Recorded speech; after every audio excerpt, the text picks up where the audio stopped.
प्यारे बच्चों, प्रयोजन मूलक हिंदी के अंतर्गत एक खंड है सृजनात्मक लेखन, जिसमें जो आज हमने विषय चुना है, जिस बिंदु पर आज हम चर्चा करना चाहते हैं, वह है डायरी लेखन।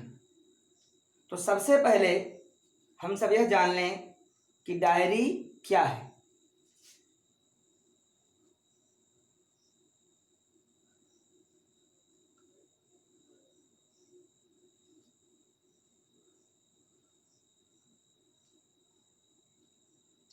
डायरी क्या है? तो प्यारे बच्चों, आप सभी छात्र हैं। अपना कक्षा कार्य और गृह कार्य जिन अभ्यास पुस्तिकाओं में लिखकर तैयार करते हैं, वह कापी नुमा शक्ल में होती हैं। कुछ जिल्दबंदी होती हैं, कुछ बिना जिल्द की होती हैं। पन्ने सादे होते हैं, केवल लाइन खींची होती है और आप उस पर अपना कार्य करते रहते हैं। इसी प्रकार से डायरी भी गत्ते की जिल्द की एक कापी नुमा वस्तु होती है। ये देखें, मेरे पास डायरी है। ये 2004 की डायरी है। हम आपको दिखाना चाहेंगे। ये सबके घरों में होती है। प्रारंभ में उस संस्थान का परिचय है जहाँ से मुझे डायरी मिली है, और इसके बाद में इसमें कुछ सादे पन्ने हैं जिन पर केवल तिथि और दिन अंकित है। शेष जगह खाली पड़ी हुई है। उसमें हम अपनी इच्छानुसार कुछ भी लिख सकते हैं। अब इसमें हम करते क्या हैं, लिखते क्या हैं? अपने दिन भर की गतिविधियाँ, जो कुछ भी हम दिन भर करते हैं, आज हमने जो कुछ किया या आगे कभी हमारी कोई योजना है तो उसको हम इसमें लिखते रहते हैं। और ऐसा क्यों करते हैं? इसका मूल कारण यह है कि हमको वह बात याद रहे, हम उसको भूलें नहीं और समय पर वह कार्य कर सकें। एक और डायरी मैं आपको दिखाना चाहूँगा। ये डायरी मेरे पास काफ़ी पुरानी है और ये 1992 की डायरी है। उस समय मुझे शिशु मंदिर योजना में आए हुए केवल 4 वर्ष हुए थे और उस समय दैनिक जागरण अखबार में रविवार के दिन जानकारी प्रदेशों की इस नाम से एक खंड निकला करता था। तो 2-3 उसकी किस्तें निकल चुकी थीं। एक दिन मैंने देखा, उसमें जानकारी हुई, 2-3 प्रदेश के छप गया था पहले से। तो मुझे लगा कि निश्चय ही अगर ये आज तीसरा प्रदेश है तो इसके पहले 2 की जानकारी होगी। तो मैं एक दुकानदार के पास गया जो अखबार बेचता था और पत्रिकाएं बेचता था। मैंने उससे बात की। उसने कहा, कार्य तो बड़ा कठिन है आचार्य जी, लेकिन फिर भी प्रयास करता हूँ। आप अगले दिन आइए, अगले रविवार को आइए, तब तक मैं खोज रखूँगा। अगर मेरे पास कुछ अखबार बचे होंगे तो मैं दे दूँगा आपको। मैं अगले रविवार को फिर पहुँच गया उसके यहाँ और जब उससे बात की तो उसने खोज कर रखा था। उसने वो मुझे अखबार बिना पैसे लिए दे दिए। फिर मैं लाया। इसके बाद में दौर ऐसा चला कि इस पूरी डायरी में मैंने जानकारी प्रदेशों की, अर्थात अपने देश के सभी प्रदेश जो उस समय थे, तब से बहुत बदल गया। बहुत से नए प्रदेश बन गए, बहुत से नए मंडल बन गए, जिले बन गए, तमाम सड़कें बन गई, संस्थान बन गए। लेकिन जो भी उस समय की स्थिति थी, उस समय के अनुसार पूरी जानकारी हर प्रदेश के अनुसार इसमें हमने लिखकर तैयार की। तो आज जब इतने वर्षों के बाद मैं इस डायरी को कभी देखता हूँ, इसके पन्ने खोलता हूँ, तो मुझे 2-3 बातें याद आती हैं कि इसमें जो सामग्री हमने तैयार की थी, वो अखबार प्राप्त करने के लिए हमने कितना परिश्रम किया था, कितनी बार हमको दौड़ना पड़ा था। दूसरी बात, इसमें जिन कलमों का हमने प्रयोग किया था, पेन, उनकी भी याद आती है। एक कलम ऐसी भी थी जो उस समय एक छोटे से शिष्य द्वारा मुझे शिक्षक दिवस के दिन भेंट की गई थी और वो बहुत अच्छी कलम थी, रेनॉल्ड लिखी थी, और उससे मैंने कई पेज लिखे। जैसे वो पन्ने पलटता हूँ, मुझे याद आ जाती है कि वो छोटा सा बच्चा, शेखर अवस्थी नाम था, तो कभी बड़ा हो गया होगा। तो ये सब बातें जिससे कि हमको बहुत सी बीते हुए समय की बातें याद आती हैं, यह डायरी का प्रभाव है। इसलिए लोग डायरी लिखा करते हैं। अब आगे बात आती है कि डायरी में क्या लिखा जाए। दूसरी बात, डायरी में क्या लिखा जाता है?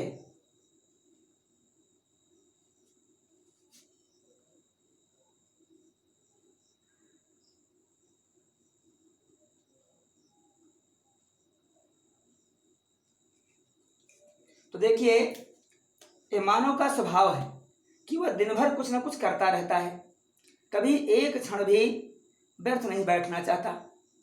आप जब से सवेरे सोकर जगते हैं तो कुछ ना कुछ करने लगते हैं, दिन भर की योजनाएं, अगले दिन की योजनाएं, 10 दिन और बाद की योजनाएं, कब आपको किससे मिलना है, कब आपको समारोह में जाना है, कब आपकी परीक्षा है, अन्य बातें, ये सब आप डायरी में लिखा करते हैं। तो देखें कि दिन भर की उन घटनाओं को, उन कार्यक्रमों को जो आप दिन भर करते रहते हैं, वह डायरी में आप लिखते हैं। ठीक है। अब कहीं किसी समारोह में आपको जाना है, कहीं किसी मित्र से आपको मिलने जाना है, ये सब आप उस डायरी में अंकित कर देते हैं। हमने कई लोगों को देखा, हमारे एक मित्र हैं, पेशे से वकील हैं और नेता भी हैं। मैं पिछले वर्ष उन्हें निमंत्रण देने गया, उन्हें बैठाया, जल जलपान हुआ।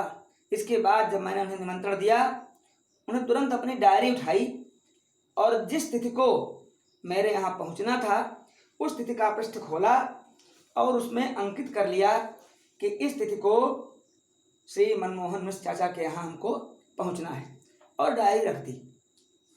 इस प्रकार दिन भर बहुत से लोग उनसे आते हैं मिलने वाले, वकील भी हैं, तमाम लोगों का मुकदमा लड़ते हैं, कब किस व्यक्ति की तारीख लगती है उसके लिए बहस करने हैं, किसी के लिए कुछ कागज उपलब्ध कराने हैं न्यायालय में, तो ये सब वो संबंधित पृष्ठों पर लिखा करते हैं। इससे क्या होता है कि वो कोई तिथि भूलते नहीं, कोई बात उनके ध्यान से उतरती नहीं, जाती नहीं, और हर काम उनका समय से हो जाया करता है। अब देखिए, किसी निश्चित तिथि को मित्र संबंधी से मिलने की बात सभी हमने आपको बताया कि हमारे यहाँ आना था, तो उन्होंने डायरी के उसी पन्ने पर तुरंत नोट कर दिया और रोजाना वो एक बार डायरी को देखते थे कि आज कहाँ कहाँ जाना है, उसको अलग एक पन्ने पर नोट करके और मेज पर रख लेते थे कि आज इतनी जगह हमको जाना है, कितने बजे हमको चलना पड़ेगा, कितना समय लगेगा, सारी बातें, पहुंचना सब जगह है। इसके अलावा देखिए और तमाम चीज़ें, किसी परीक्षा की तिथि, उसका फॉर्म कब से प्रारंभ होगा, कब तक भरा जा सकता है, अंतिम तिथि क्या है, परीक्षा की तिथि क्या है, ये सारी चीज़ें आप डायरी के उस पन्ने पर लिख लेते हैं, जिससे वो समय आपके ध्यान से चूक न जाए, भूल न जाए, और आप समय पर वह कार्य कर सकें। इसके अलावा कोई ऐसा महान कार्य जिसे आप अपने जीवन का आदर्श मानते हैं, बहुत से ऐसे कार्य होते हैं जिसे आप मन से करना चाहते हैं, आप बार बार करना चाहते हैं और अपने जीवन का हिस्सा बनाना चाहते हैं, उस कार्य को भी आप डायरी में लिख लेते हैं। कभी बहुत दिनों के बाद डायरी आपके हाथ में लग जाती है, आप पलटते हैं पन्ने, तो आपको याद आता है कि आज के 20 साल पहले मैंने ये काम किया था। जैसे मैंने भी आपको दिखाया कि जानकारी प्रदेशों की 28 वर्ष पहले लिखी थी हमने, और आज भी मेरे पास सुरक्षित है। तमाम बातें याद आती हैं, उस समय की मित्र मंडली, जिन जिन लोगों ने मुझे सहयोग किया सामग्री जुटाने में, उन सब की याद आती है। तो ये डायरी का प्रभाव होता है। फिर किसी यात्रा के खट्टे मीठे अनुभव, मानव का स्वभाव चलता रहता है, कहीं ना कहीं तो आपको जाना ही है। मान लीजिए आप वैष्णो देवी गए, आपने वहाँ के जो मौसम है उसका अनुमान नहीं लगाया, आप तो मैदानी क्षेत्र में हैं, वो पर्वतीय क्षेत्र है, और यहाँ की जो ऋतु है, यहाँ का जो मौसम है, जो गर्मी सर्दी का प्रभाव है, उसके अनुसार आप तैयारी करके वहाँ चले गए। आपने उड़ने के सामान और पहनने के कपड़े ले गए, लेकिन जब वहाँ पहुँचे तो वहाँ का जो मौसम है वो यहाँ से बहुत भिन्न है, सर्दी ज़्यादा है, आपको समस्या हो गई। तो अगली बार जब योजना आप बनाएंगे तो इस बात का ध्यान रखेंगे कि अगली बार योजना बनाने में यह चूक न हो, और जो जो गलतियां आज आपने की हैं वह उस समय न होने पाए, उनका आप सुधार कर लेते हैं।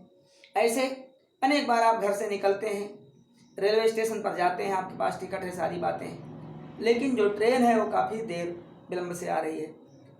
वहाँ बार बार सूचनाएं देखते हैं, हर बार 15 मिनट बढ़ा करके समय लग जाता है कि 15 मिनट बाद आने वाली है।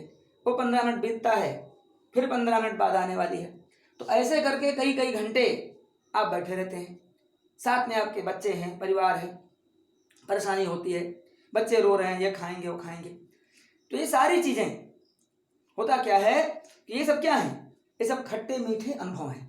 कुछ अच्छी बातें, कुछ ऐसी बातें जिनसे हम परेशान हो जाते हैं, हमको समस्या आ जाती है, तो उन सारी बातों को हम डायरी में लिख लेते हैं, जिससे अगली योजना बनाते समय हमको किसी प्रकार की परेशानी न हो और हम उन कठिनाइयों से बच सकें जो कठिनाइयां हम पहले उठा चुके हैं। अब आगे बात आती है कि और भी आगे जो भी अनेक आपकी योजनाएं होती हैं, उन योजनाओं को आप उसमें लिख सकते हैं। अब बात आती है कि डायरी लेखन भी साहित्यिक विधा में एक विधा है।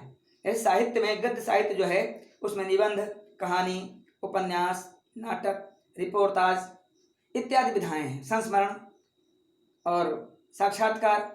उसी में डायरी लेखन भी एक विधा है। कक्षा 9 में आप सबने एक पाठ पढ़ा होगा, ल्हासा की ओर, राहुल सांकृत्यायन जी का पाठ था। बहुत ही घुमक्कड़ प्रवृत्ति के थे। उन्होंने अनेक देशों की यात्राएं की थी, श्रीलंका भी गए, तिब्बत तो गए ही थे, रूस में भी रहे बहुत दिनों तक। और इस प्रकार से जो यात्रा के दौरान उन्होंने अनुभव प्राप्त किए, उन अनुभवों को उन्होंने लिखा है। ल्हासा की ओर जो पाठ है वहाँ भी वो एक यात्रा वृत्तांत ही है और डायरी के रूप में ही है। कैसे कैसे उनको रहने में परेशानी हुई, वहाँ का वातावरण क्या है, वहाँ के जो लोग हैं रहने वाले वो कितने सरल हैं या कितने टेढ़े हैं, ये सारी बातें उन्होंने उसमें दी हैं। तो इसी प्रकार कुछ साहित्यकार जिनकी डायरियाँ बाद में पुस्तक के रूप में प्रकाशित हुई, आज जो बाज़ारों में उपलब्ध भी हैं, आप चाहें तो मंगा सकते हैं, उन्हें पढ़ने का अवसर आपको मिल जाएगा। जैसे मोहन राकेश की डायरी और रमेश चंद्र शाह की डायरी, इसी प्रकार राहुल सांकृत्यायन रूस में 25 वर्ष, रामवृक्ष बेनीपुरी की डायरी। तो अनेक साहित्यकार ऐसे हुए जिन्होंने अपनी डायरी लिखी और बाद में वह एक पुस्तक के रूप में प्रकाशित हुई, आज वो बाज़ारों में उपलब्ध है, आप चाहें तो उसे मंगा सकते हैं। अब बात आती है कि डायरी में लिखा कैसे जाए। अभी हमने आपको दिखाया था इस डायरी में, देखिए कुछ पन्ने हैं जहाँ की, अब देखिए इन पन्नों पर यहाँ तिथियाँ नहीं पड़ी हैं, यहाँ तिथियाँ पड़ी हैं, एक एक पृष्ठ पर 2-2 तिथियाँ हैं। मैंने पहले कहा कि इस डायरी में बहुत से पन्ने ऐसे हैं जहाँ संस्थान के बारे में जानकारी छपी है, लेकिन बाजार में आपको कुछ डायरियाँ ऐसी मिल जाएंगी जिनमें ऊपर जैसे गीता दैनंदिनी आती है, ऊपर गीता का श्लोक रहेगा और भारतीय और अंग्रेजी महीनों के अनुसार तिथियाँ रहेंगी, दिन रहेंगे, पंचांग रहता है, फिर बाकी सादा पन्ना रहता है। वो डायरी की माप पर निर्भर करता है। अगर डायरी छोटी है, कम पन्नों की है, तो एक पृष्ठ पर 2 तिथियाँ रहेंगी।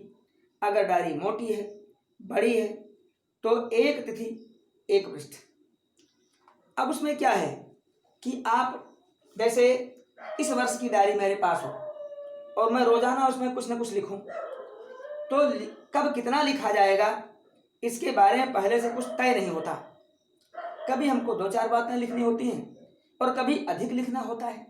ये तो उस दिन की योजना की बात है कि हमको कितना लिखना पड़ जाए। तो पता चलता है कि इस वर्ष की डायरी में अगर हम लिखते हैं और उसमें मान लीजिए आधा पृष्ठ ही है लिखने के लिए, तो हम करें क्या, कैसे उसको लिखेंगे। तब वहाँ समस्या ये आ जाती है कि जिस दिन कम लिखना है उस दिन तो उतने स्थान में हम लिख देते हैं, लेकिन जिस दिन ज़्यादा विषय वस्तु हमारे पास है तब हम क्या करें। तो जब लिखते हैं वो जगह भर जाती है, अगले पन्ने पर जाते हैं तो अगली तिथि होती है। इसलिए एक सबसे सरल तरीका है कि आप कोई पुरानी डायरी लीजिए जो पिछले वर्षों की हो, जैसे मेरे हाथ में। अब इसमें हम अगर चाहें आज की तिथि 2 अक्टूबर 2020 और हमको अधिक लिखना है, तो हम यहाँ पर अपनी कलम से 2 अक्टूबर 2020 डाल सकते हैं। पहले की जो तिथि है उसको काट दें और जितनी दूर में आ सके, इतनी जगह घेर सके, ये पूरा पन्ना भर दें। ये भर सकते हैं, यह भी भर जाए, कोई बात नहीं। इसके बाद जब अगले दिन लिखेंगे तो हम अगले पन्ने का प्रयोग करेंगे। अर्थात यहाँ आपको स्थान की कोई बाध्यता नहीं होती है। पुरानी डायरी में आप अपने हाथ से तिथि डाल देते हैं, दिन डाल देते हैं, और जितना चाहें, जब कम लिखना है तो कम लिखें और अधिक लिखना है तो अधिक लिखें। इस प्रकार से वहाँ पर स्थान की कोई बाध्यता नहीं होती है। तो अब देखिए, अभी यहाँ हमने कहा था डायरी में क्या लिखाता है, और तीसरा हमने बताया आपको कुछ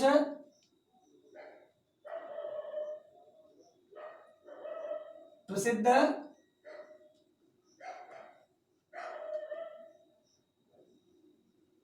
डायरियां। अब चौथी बात आती है कि डायरी को हम कैसे लिखें।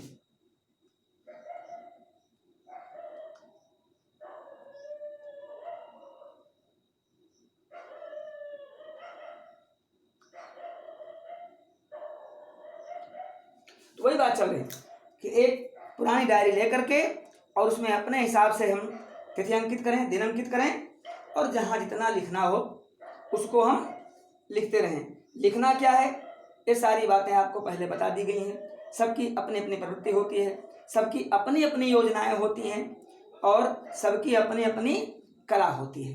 किसे कितनी योजनाएं बनानी है ये यहाँ से निश्चित नहीं किया सकता। अब हम अगली बात पर आते हैं कि डायरी लिखने से लाभ क्या है। इतना कुछ हमने किया। हम लोग जानते हैं कि बिना लाभ हानि के हम लोग कोई काम नहीं करते।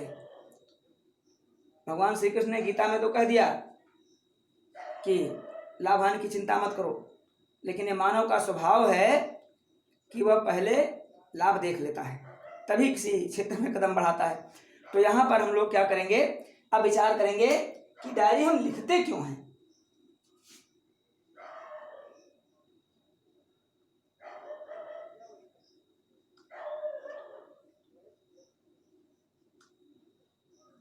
डायरी क्यों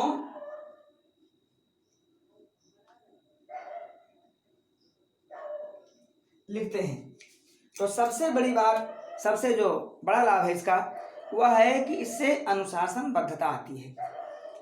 आप अपने एक दिन का सदुपयोग किस तरह से करते हैं, किस कार्य पर आप कितना समय देते हैं, और उस दिन आपने कितने कार्य किए, ये जब डायरी में लिखा रहता है, आप अगले दिन या कभी भी उसको देखते हैं तो आपको सारी बातें याद आती हैं, और इस प्रकार से आपका जीवन एक अनुशासित जीवन बन जाता है।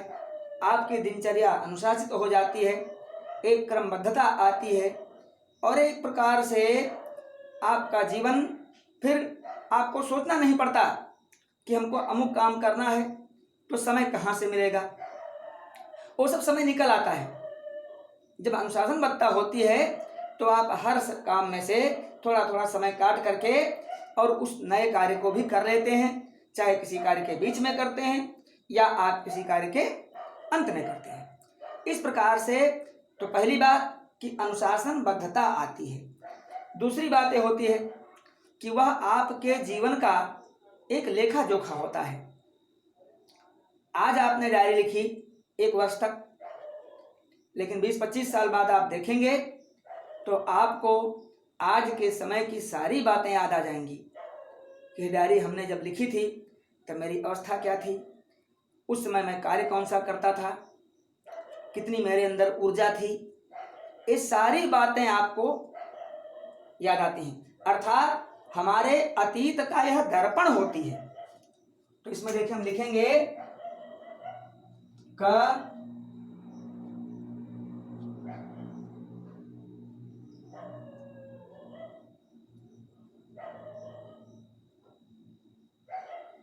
अनुशासनबद्धता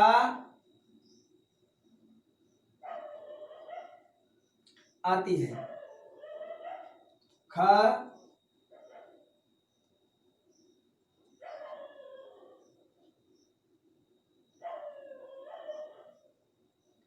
अतीत का दर्पण है। अर्थात जो हमारा बीता हुआ समय है उसका एक दर्पण है। जैसे डायरी खोलते हैं तो उस समय की सारी घटनाएं हमको याद आती हैं, उस समय की सारी स्थिति हमको एक एक करके, जैसे आप आजकल तो कंप्यूटर का समय है, आप लोग कंप्यूटर खूब चलाते हैं, कोई फाइल, कोई विषय वस्तु आप किसी फाइल में सेव कर देते हैं और जैसे ही वहाँ माउस ले जाकर क्लिक करते हैं कर्सर को और तुरंत तो फाइल खुलती चली जाती है। तो वैसे ही डायरी आपके हाथ में आई नहीं कि आपके मस्तिष्क में क्लिक हो गया, और क्लिक हो गया तो तुरंत वो सारी बातें एक एक करके सामने आने लगी और ऐसा लगने लगता है कि जैसे आप उन्हें प्रत्यक्ष देख रहे हो। वो 20 वर्ष हो, 25 वर्ष हो, 30 वर्ष पहले की बात आज आपके सामने उपस्थित है, वही लोग आपके सामने खड़े हैं, वो दृश्य उपस्थित है, वो स्थान जहाँ बैठकर आपने लिखा था उस स्थान आपके सामने वो दिखाई पड़ रहा है। इस प्रकार की बातें तो अतीत का हमारे दर्पण होती है। और तीसरी बात क्या होती है कि यह हमारे लिए होती है, हमारे दिनचर्या को प्रस्तुत करती, पहले हमने बता दिया अतीत का दर्पण होती है। और तीसरा, ये हमारे जीवन का एक लेखा जोखा है, हमने अपने पिछले वर्षों में क्या क्या किया, हम कितने सक्रिय रहे, कितने निष्क्रिय रहे, कब कितने लोगों से मिले, कितने सामाजिक कार्यों में हमने हिस्सा लिया, कितने हमने मित्रों से भेंट की, कहाँ कहाँ हम गए, किस किस तरह से यात्राएं की, ये सारी चीज़ें हमको उसमें याद आ जाती हैं। तो भैया बहनों, मैं सोचता हूँ कि अब आज ये पाठ ही समाप्त करना चाहिए और अगले विषय पर हम फिर मिलेंगे। आप लोग भी जो कुछ भी प्रतिदिन करते हैं डायरी लिखिए और फिर देखिए कि कितना आनंद आता है। आज तो आप केवल लिखेंगे, लेकिन जब कई वर्षों के बाद में आप जीवन के क्षेत्र में आगे बढ़ जाएंगे तो उस समय जब आपके हाथों डायरी लग जाएगी तो आपको लगेगा कि जिस समय आपने लिखा था वो भी क्या जीवन था, और सारी बातें आपको एक एक करके याद आने लगेंगी। धन्यवाद।